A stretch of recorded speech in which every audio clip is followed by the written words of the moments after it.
Hi, this is Scott Howard, and we have another edition of the Hy-Pro Factoryside Podcast. Today's discussion will be on diesel fuel filtration. Joining me today is Jim Simonton. Jim, can you tell us a little bit about yourself? Hi, yeah, I've been working on diesel filtration for roughly 10 years now. Uh, kind of started out uh, working for Donaldson and now work with stationary hydraulics within the Hy-Pro Donaldson group, and uh, have been noticing over the last 6 or 8 months that the price of diesel has gone crazy, and which leads me to believe that there's going to be some maintenance issues that are going to go by the wayside. And I think it would be good to have a really solid discussion about why diesel needs to continue to be filtered just to protect the investment of the engines involved. Well, that's super. That's a really good topic right now. I think with supply chain issues, with components, we want to make sure that the components are kept clean and dry so that repairs are minimized for that reason as well. So I think this is very timely for this topic. Let's start off with a question. Why filter diesel fuel anyway? What is the benefit? Well, the benefit is that a typical injector on a high pressure common rail engine can run upwards of $6,000. They have very tight tolerances, and quite frankly, diesel is notoriously dirty. The weird thing is the standards from the U.S. government have not changed since the 1940s. If you were to put diesel in a little glass jar and hold it up to the sun, if you can see through the fuel clearly, that passes the government standards. And a lot of people really think that that's what's going on. However, as we know in the filtration world, it's what you can't see that really does the damage. And like I said, the tolerances on these injectors are less than a micron in a lot of cases, and or certainly 1 to 2 microns for sure. And these so keeping the contaminant out of the diesel is is imperative. We've noticed that the fuel suppliers, uh, they kind of go with the government standards for the most part. Some of them are better than others, and actually do take it a little more seriously and try and keep their ISO codes down. But for the most part, we see ISO codes of around 21, 20, 18 as being fairly typical. And these engines really need an ISO code of around 14, 13, 11 or better. So we try and educate our customers as to how to best get to. Oh, you hear the statement, "There's no dirt in my diesel fuel." I hear that, and my first reaction is let's take a sample and let's put it under a microscope and let's see what we've actually got. Uh, Generally speaking, they're somewhat shocked at at what their diesel actually looks like. An analogy that I like to use with my customers is if your diesel looks like a Pizza Hut Super Supreme, we really want to try and get that as close to a cheese pizza as we can. If we can get it down to looking like a cheese, you're not going to have very many injector issues. I like that analogy. Everybody can relate to food. Yep. That's good. You also mentioned that there's a possibility of water being in diesel. Is that something that's fairly common and something we should address on a regular basis? Yeah, yeah, it's yeah, and a lot of people, they see water at the bottom of their tanks. They don't know how it really gets there. Generally, in humid climates, on like in the southeast of the U.S., you just have basic humidity issues, and then out west where it's a little drier, we get the wild temperature swings of 35, 40 degrees a day. And if you have a tank sitting out in the sun and it's 95 degrees during the day, and then at night it gets down to 55, um, at some point you're going to get that dew point met frequently, and that's just water that gets into the fuel, and sometimes it mixes in, sometimes it drops to the bottom. But water in diesel is not very good for the injectors because water molecules are fairly big, and they need to get they need to be taken care of as easily as possible. And it's going to reduce the efficiency of the diesel engine as well. So, Absolutely. so on these applications, where would you recommend that we put dirt and water absorbing filtration as far as inline in the process?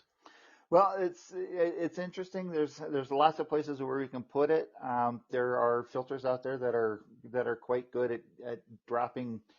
I know we've got filters that can drop down to they can pull 3 or 4 ISO codes down and get you into spec just right at the pump, and we can add a water absorbing filter right there as well.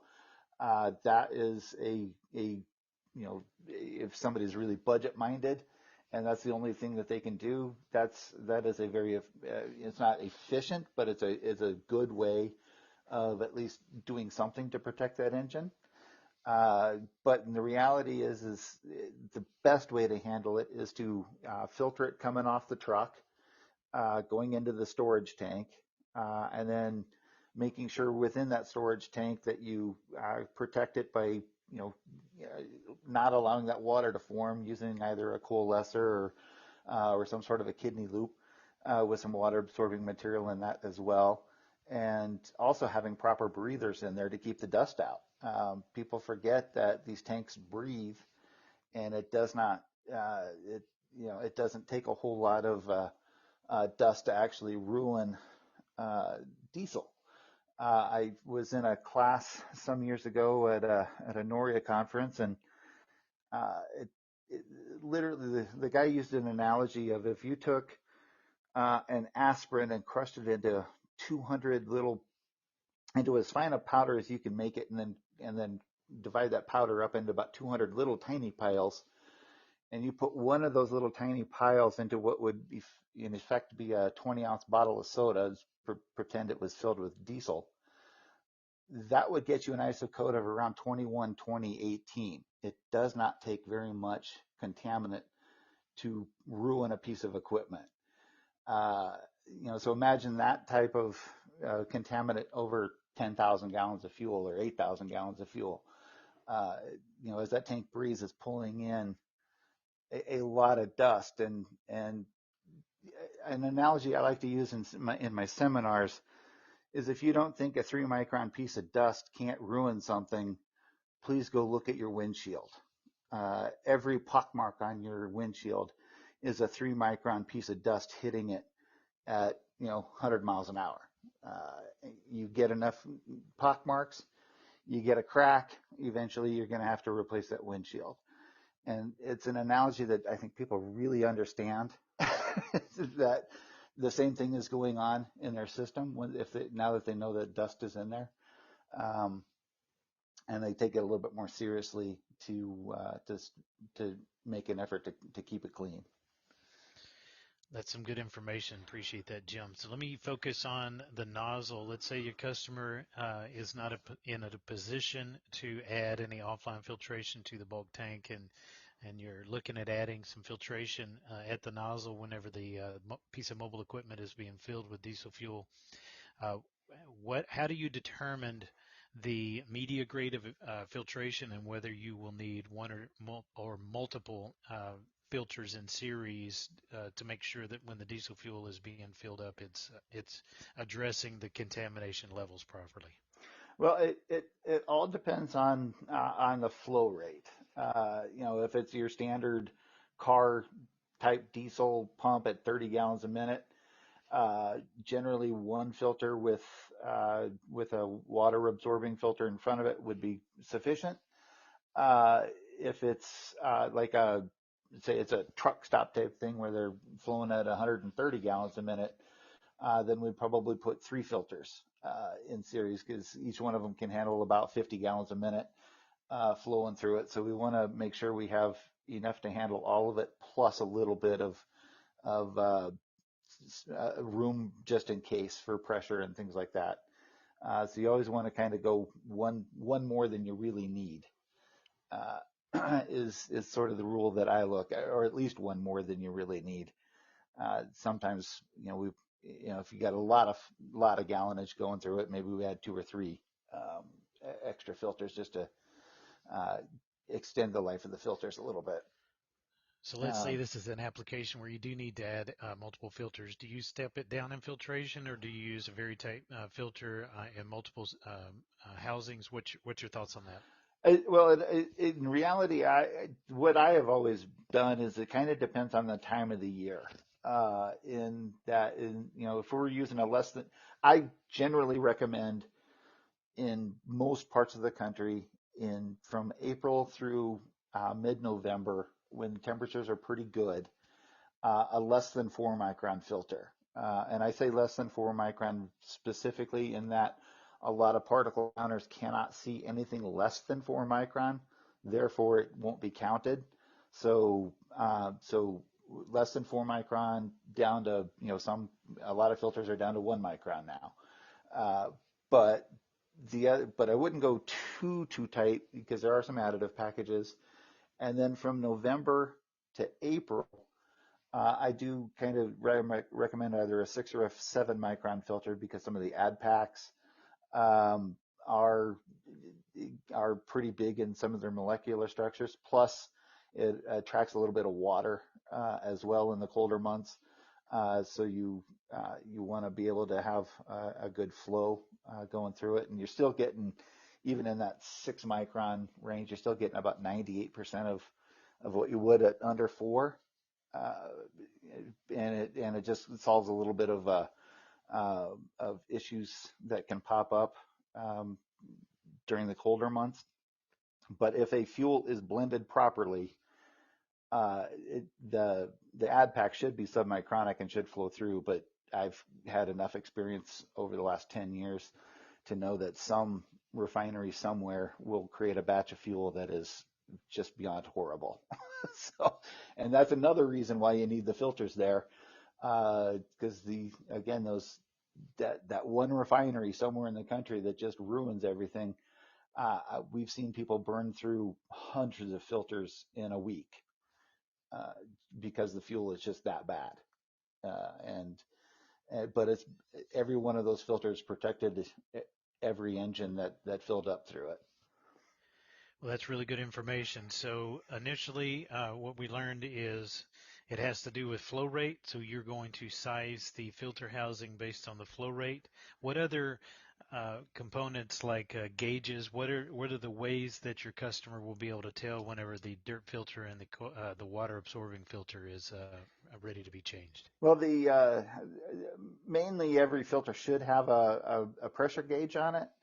And the first thing you want to do is you want to learn when it's a brand new filter is you want to see what that pressure drop is. So as you're pumping through it initially, you want to see where that pressure actually is, and then um, you figure out uh, what kind of tolerance do I have? How soon do I want to filter these things? And you want to talk to your rep, your filter rep, about what's the maximum pressure drop that I should have before I change these things. And sometimes it's 25 psi and sometimes it's 50 psi, but you kind of add up as it gets into that range um, to uh, to determine where it is the correct spot to change the filter without wasting filters, so to speak.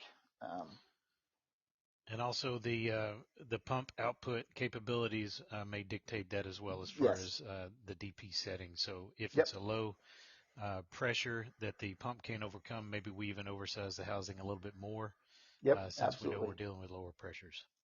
Absolutely. So If you have a customer that says, "Hey, when this expires, I don't want to have to shut down the system in order to change the filter," can you make a custom unit to where you have like two lines, one in standby that you can bring online so the customer has time to change the filter without shutting down, filling up mobile equipment? actually, I think we do now have that capability. Using some of the capabilities of the plant in Anderson, Indiana, I think we have that capability to do sort of duplex type housings now. Um, Generally speaking, if you're talking to spin on a filter can be changed in, even if it's 5 filters, it shouldn't take more than 10 or 15 minutes to change those out. Uh, but there are, situations where people, it's there's a lot of things moving at the same time, and having that ability to uh, switch your filter office, your filtration side, and then moving back as the other filters get changed, that those will work. But again, you got to kind of pay attention, because I've seen workers, they switch it and then suddenly they got to change a whole bunch of filters, and it's that uh, least path of resistance that a lot of places have. So you got to kind of keep that in mind as well. Is it easier to change 10 filters or 5 or even 2? All depends on the situation of the customer. Oh, that's really great. So we have custom capabilities for their application. We definitely need to look at the flow rate to make sure that it starts with a low differential pressure, and then that'll also dictate indication as far as what the capabilities are of the pump. But we have solutions for mobile equipment as far as diesel fuel. And the two things, just to summarize, is dirt and water. The diesel fuel is very expensive now, but also the components as far as replacing or repairing the engine are very expensive now, and with supply chain issues. It may be a little while before components are received or the repairs can occur. So it seems like right now is a very good time to focus on filtration on the diesel fuel.